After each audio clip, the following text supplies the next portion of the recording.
Far across the galaxy, countless civilizations lived beneath the protection of a powerful alliance known as the Galactic Council. Hundreds of different species were part of it.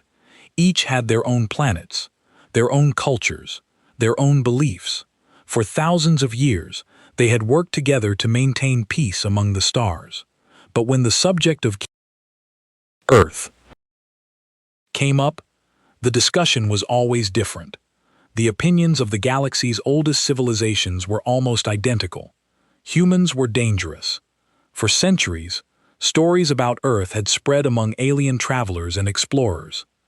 Reports described a world unlike any other, a planet where storms carried enough power to destroy entire cities, where oceans stretched endlessly and swallowed ships without mercy, where mountains erupted with rivers of fire, where countless creatures existed that could kill even the strongest alien warriors.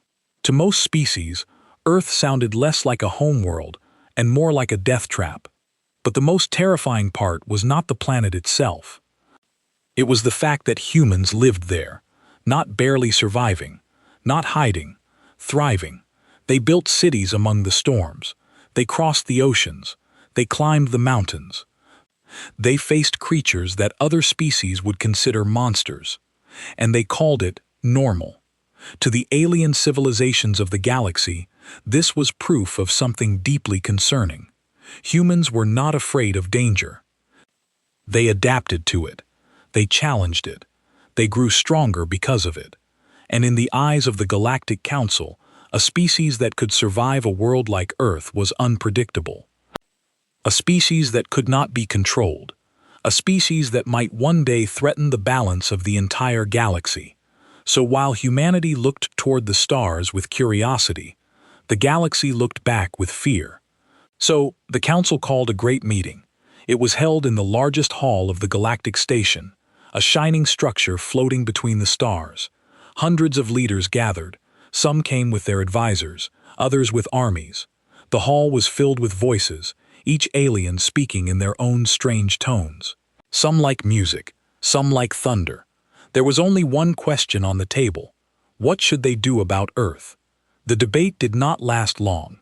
Many of the species had already made up their minds. A representative with golden skin and long silver eyes stood and said, "Humans must not be allowed to rise. They are too wild. Their world has made them into something dangerous. If they are given freedom, they will threaten us all." Others nodded in agreement. Another, a creature covered in scales, hissed, "I have seen their strength. I have seen their battles. They fight like no other. If they are not enslaved now, one day they will enslave us." One by one, leaders rose and spoke. Some tried to argue that humans should be left alone, that perhaps they could be allies instead of enemies. But these voices were drowned out. The majority wanted control. The majority wanted Earth to be chained. Then came the vote. In the Great Council, every species had one voice, no matter how large or small. The chamber grew silent as the first votes were cast. One after another, the lights on the great wall of the council chamber turned red, signaling agreement with enslavement. Red after red after red, it was almost unanimous. Only a few blue lights appeared, showing those who voted for peace, but their lights were so few they almost vanished in the sea of red. In the end, the decision was final. Every major species had agreed. Earth must be enslaved. Humans must be forced into service before they became too strong. The council announced the result, and the sound of approval filled the hall. To them, the matter was simple. The galaxy was safe because humans would soon be under control.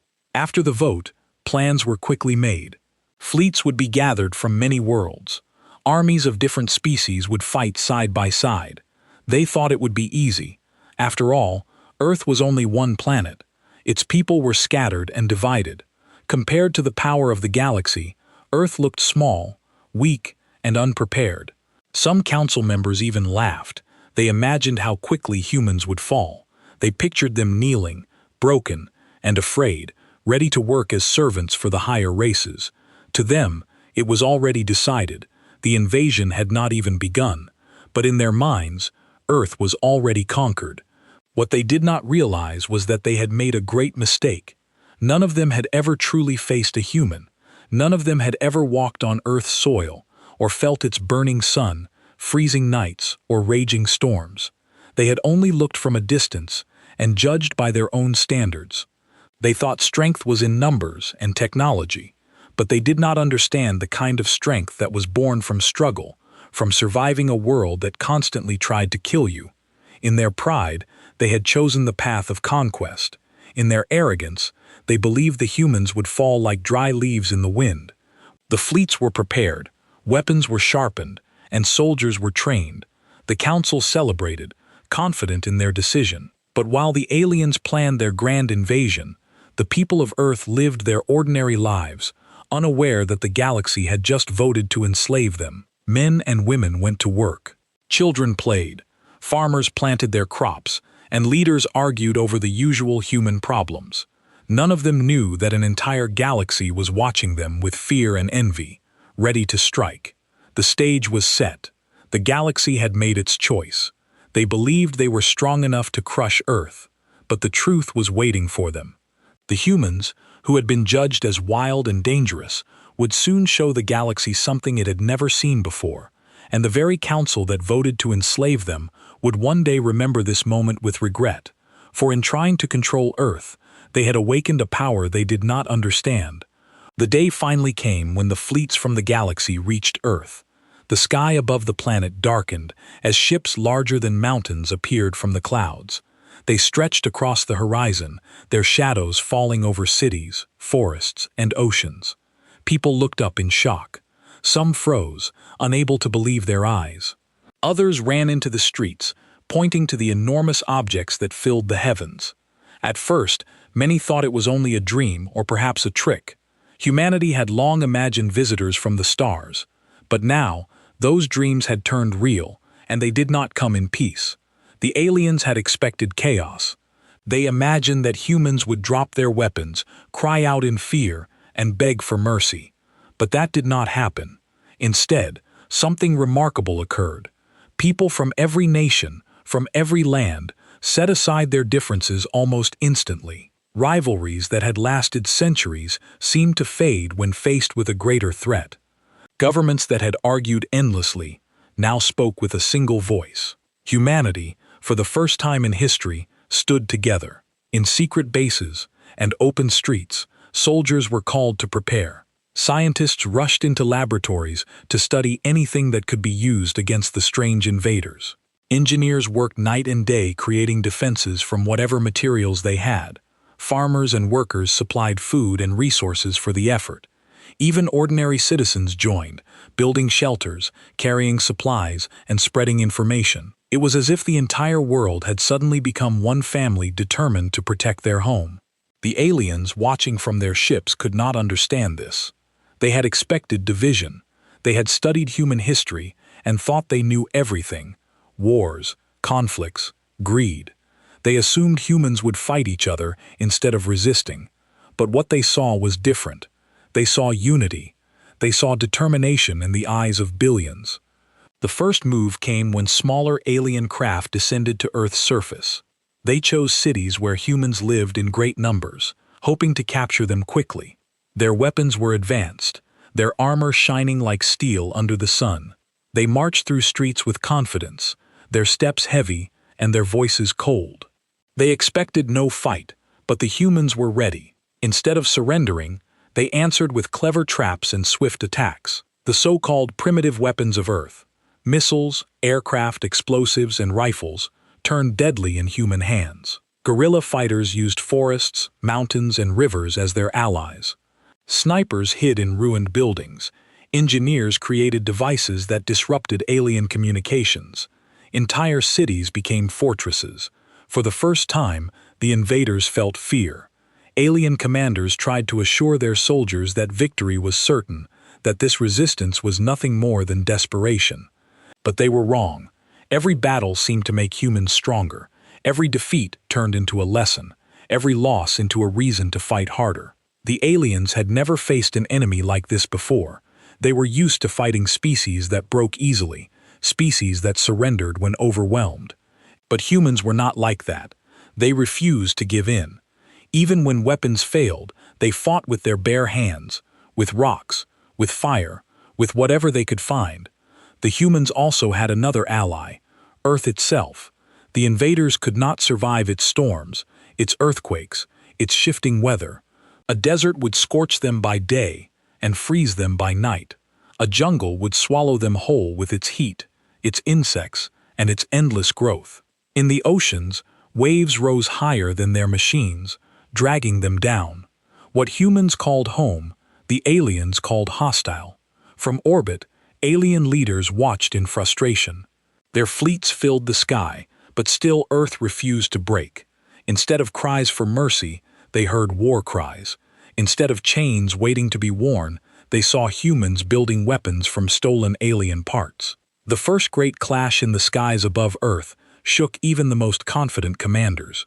Human jets, far smaller and older than alien ships, struck with precision. They dodged beams of energy, attacked in swarms, and used the very clouds to hide. The alien vessels that were supposed to be unstoppable fell in flames, crashing into seas and deserts. Humanity cheered as the first enemy ships burned in the atmosphere. For the people of Earth, the fight was no longer just survival. It became something greater. It became a battle to prove that they belonged in the galaxy, not as slaves, but as equals. They wanted to show that no power, no matter how large, could take away their freedom. Mothers and fathers told their children not to be afraid, but instead to be proud. Teachers turned schools into safe havens. Doctors worked day and night, treating the wounded with whatever supplies they could find. The whole planet became part of the war. It was not just soldiers who fought. It was everyone. The aliens grew desperate. Their leaders had promised the Council an easy victory. They had promised quick control. Now, instead of celebration, there was confusion. How could one small planet resist so strongly? How could people with such limited technology strike fear into advanced armies? The answer was simple. They had underestimated humanity. They had looked at Earth's people as weak because they did not understand them. They did not see that strength is not always in weapons but in spirit.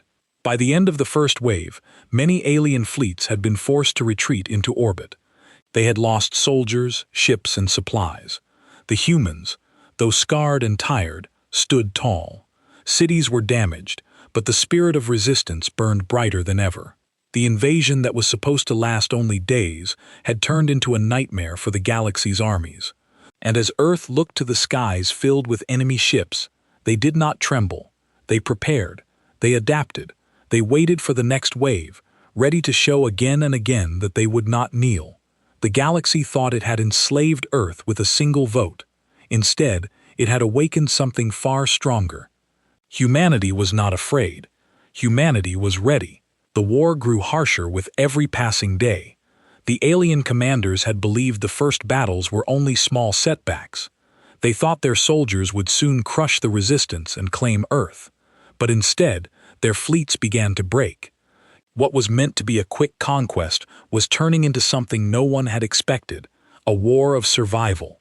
The first great battles had left cities in ruins. Towers collapsed, fires raged, and entire neighborhoods were reduced to ashes. Yet, even in destruction, humans did not stop fighting. Families who had lost their homes moved underground, turning caves, tunnels, and subway lines into shelters.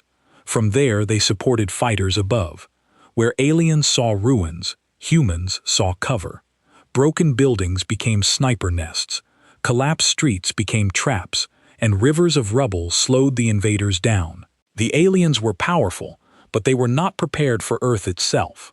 Storms rolled across continents, striking down both sides. Thunder and lightning, which humans had long learned to endure, terrified alien troops. In deserts, the heat drained their strength during the day, and the freezing cold almost ended them at night. In jungles, they marched only to find themselves surrounded by endless green walls, poisonous plants, and insects that even their armor could not fully stop.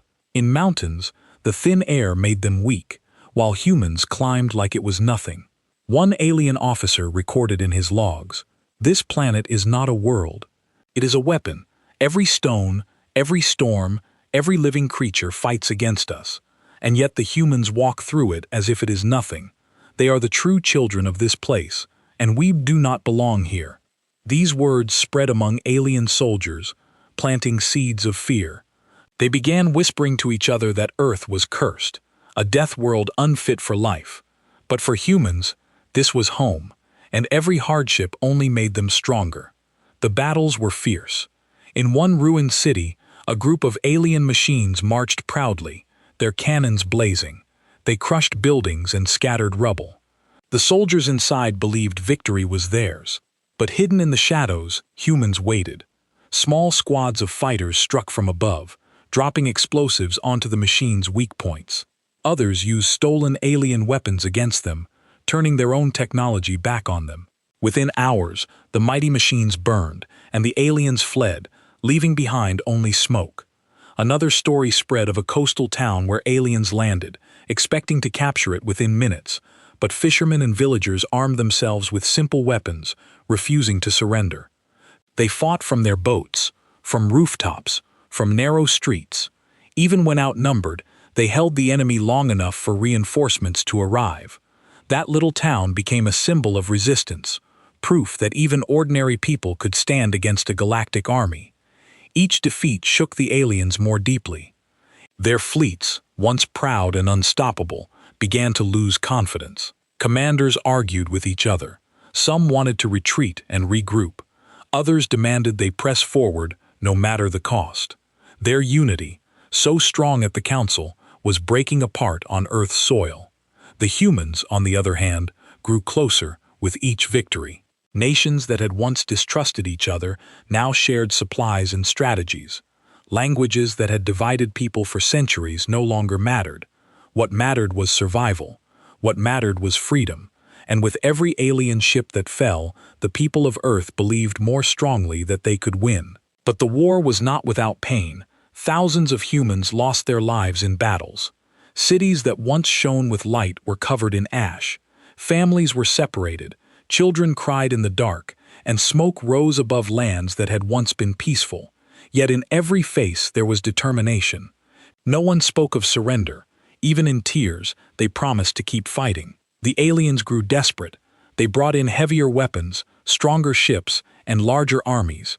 They thought that sheer power would finally crush human spirit.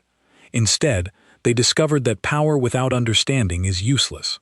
Their weapons were mighty, but they could not match human creativity. A single human with a clever idea could destroy a machine worth millions. A small team working together could bring down a ship that had crossed galaxies. The longer the war continued, the more the aliens realized something terrifying. This was no ordinary species. Humans adapted faster than any enemy they had ever faced. Every defeat taught them new tricks. Every captured piece of alien technology became a tool for humanity's survival. What had started as primitive weapons grew stronger every day. In hidden labs, scientists studied alien engines and weapons. They found weaknesses, they copied designs, and sometimes they even improved them. Within months, humans were using weapons the aliens had never imagined in their hands. It was as if the invasion had given Earth the very needed to rise. Stories of bravery began to spread across the planet and even into space. A small squad that destroyed an enemy base. Deep in the mountains, a group of farmers who tricked an alien patrol into an ambush. A pilot who led a fleet of old jets against a massive alien warship and brought it down at the cost of his life. These stories inspired millions, turning fear into fire. From the alien side, the situation grew hopeless. They had never lost so many ships in such a short time. They had never seen their soldiers refuse orders out of fear. The commanders who had once laughed at Earth now sent messages to the Council, begging for more reinforcements, more weapons, more hope. But the Council could give them none. What had seemed an easy conquest was draining their armies and their pride. Earth was supposed to fall quickly. Instead, it was breaking the galaxy's strongest fleets apart. By the end of the third wave of battles, the truth was clear. The invasion was failing. The great fleets that had once filled the skies were now scattered, broken and hunted.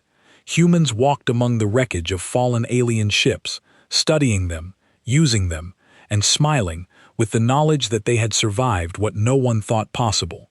The galaxy had believed Earth would be weak, but Earth had shown its true face. It was not a world to be enslaved, it was a death world, and its children were warriors born from fire, storm, and struggle. And the war was only beginning. The war had reached a turning point. The aliens who once believed Earth would fall in days now struggled to hold their positions. Their fleets, once proud and endless, were shrinking under constant attack.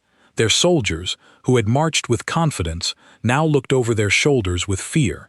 And humanity, though scarred and weary, was not only surviving, it was beginning to fight back with greater strength than ever before. Everywhere on Earth, people learned to use what they had. In deserts, fighters struck from the dunes, appearing like shadows and vanishing into the sand. In forests, resistance groups built secret camps hidden beneath trees and rivers. In frozen lands, soldiers dressed in white coats moved silently across the snow, striking before the enemy even realized they were there. Earth itself had become the greatest weapon, and humans knew how to wield it. But it was not just terrain that gave humans the advantage. It was their ability to adapt. Captured alien weapons, once strange and frightening, became tools in human hands.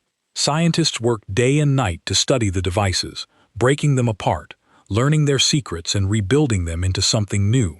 What had once been technology too advanced to understand quickly became familiar. Within months, human forces were using weapons that combined alien power with human creativity. Alien commanders were stunned. They had never faced a species that could steal their technology and improve it in such a short time. Ships that had once ruled the skies now found themselves challenged by human-built hybrids. Part Earth design and part alien machine, the battlefield shifted. No longer was Earth simply defending. Now it was striking back. The courage of ordinary people played a huge role. Farmers, teachers, workers, and students all became part of the fight. A farmer who had once driven a tractor now drove a captured alien transport. A teacher who had explained history to children now planned strategies to outsmart alien patrols. A group of students once studying science in classrooms now worked in underground labs, creating energy shields and communication devices. Every hand, no matter how small, contributed to the struggle. Alien soldiers began to surrender.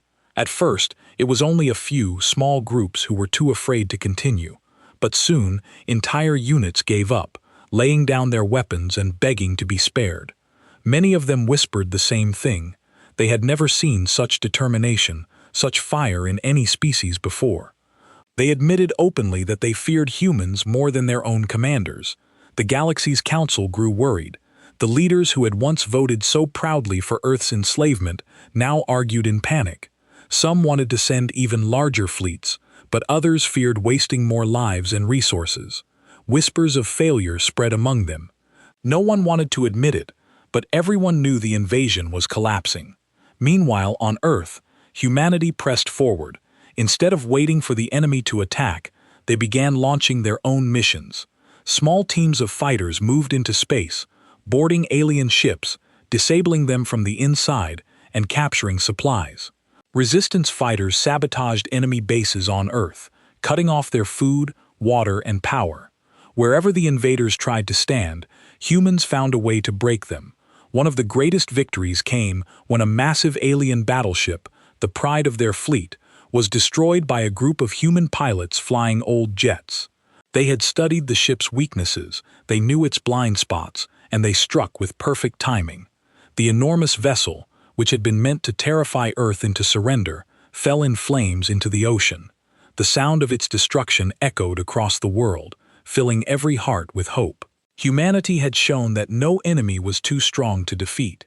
The unity of Earth became its greatest strength. Nations that had once competed with each other now shared everything: food, weapons, knowledge, and soldiers. Boundaries no longer mattered. A pilot from one country might fly alongside a soldier from another, fighting for the same cause. Humanity had become a single force, bound together by the simple desire to live free. For the aliens, it was the opposite. Their unity crumbled. Different species blamed each other for the failure. Some accused their allies of cowardice, others of incompetence. Arguments broke out among commanders. Fleets that were supposed to work together split apart, each one trying to protect itself. What had once been a powerful coalition was now falling into pieces. The humans saw this weakness and used it. They targeted fleets that were isolated, striking them before reinforcements could arrive. They used misinformation, spreading false signals to confuse the enemy. They learned to predict alien tactics, turning traps against those who set them. Each battle was another lesson, and with every lesson, humanity grew stronger. For the people of Earth, the war was no longer just about defense. It was about sending a message to the galaxy. They wanted every species to know that humans were not to be enslaved, not to be broken. They wanted to show that strength was not measured in ships or weapons, but in willpower, and in this they were unmatched. The turning tide brought new hope. Where once there had been fear, now there was pride. Where once there had been doubt, now there was confidence. Families rebuilt homes even in the middle of battlefields. Children, though growing up in war, learned stories of courage instead of despair. Songs of resistance spread through the airwaves, filling hearts with determination. Alien leaders watched in horror. They had expected Earth to beg for mercy. Instead, it was they who began to fear mercy would not be shown to them. Reports of failed invasions piled up. Supplies ran low. Soldiers deserted.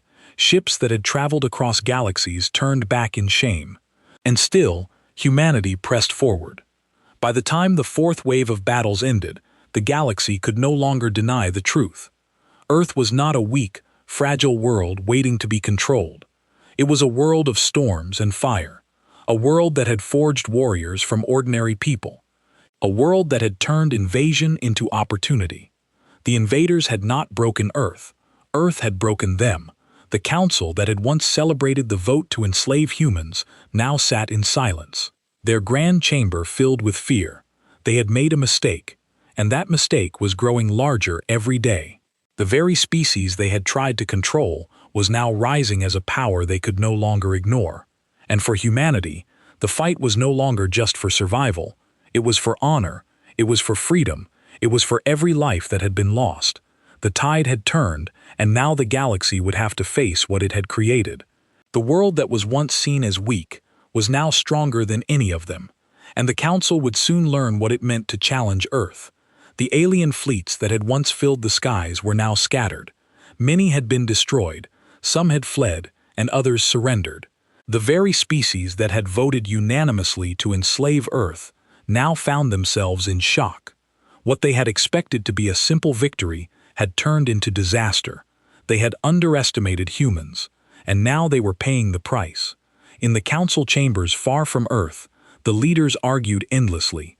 Some suggested launching another invasion, stronger and more ruthless than before. Others, however, realized the truth. They could not control a species that had already outsmarted them, defeated their armies, and used their own technology against them. Fear had replaced confidence. Humility replaced pride. And soon, desperate messages began to arrive from every corner of the galaxy, begging humanity for mercy. On Earth, the people were not blind to the change. They had seen the enemy falter, had witnessed the retreat, and had studied the alien messages carefully. Humanity had been fighting for survival. But now the war had shifted. It was no longer just about defending homes and families. It was about deciding the fate of the galaxy. They had earned the power to negotiate, and they would do so on their own terms. The alien envoys arrived, traveling through space to Earth, seeking peace. They came not with weapons ready to strike, but with gestures of submission and words of apology. The species that had once laughed at Earth now bowed, acknowledging the human strength. They admitted that they had been wrong, that they had underestimated what a world like Earth could produce. And they asked humbly for forgiveness, promising not to interfere again. Human leaders, while cautious, recognized the opportunity. They could have sought revenge. They could have destroyed the fleets completely, but instead, they chose restraint. They made it clear that Earth would not be conquered, that no species would ever enslave them, and that the galaxy must respect their freedom. In exchange, they offered a chance for cooperation, trade, and mutual respect if the aliens agreed to follow the rules. This was not weakness, it was wisdom. Humanity had proven itself in battle, and now it proved itself in judgment. By showing mercy, they demonstrated the true power of a species that had survived storms, fire, war, and fear. The galaxy, which had once thought humans reckless and dangerous, now understood that they were also honorable and capable of leadership. Across the globe, people celebrated, but they did not forget the cost. Cities that had been destroyed were slowly rebuilt. Families who had been separated reunited. Schools, hospitals, and homes were repaired. Humanity had won not just by strength, but by unity and perseverance. Ordinary people who had contributed to the fight. Soldiers, scientists, teachers, farmers, and children were honored. The story of their courage would be told for generations. The Q alien leaders meanwhile returned to their home worlds humbled. They carried tales of defeat and warnings to others who might consider threatening Earth. They had learned a lesson that no vote or council could teach. Strength is not always measured by fleets or weapons, but by spirit, resilience, and unity. A single planet, once seen as small and weak, had challenged the galaxy and emerged victorious. Earth itself changed. Humanity had survived the greatest threat it had ever faced, and in doing so, it became stronger, wiser, and more united. The planet's people no longer feared the unknown. They welcomed it with caution, respect, and confidence. They had learned that they could face anything as long as they stood together,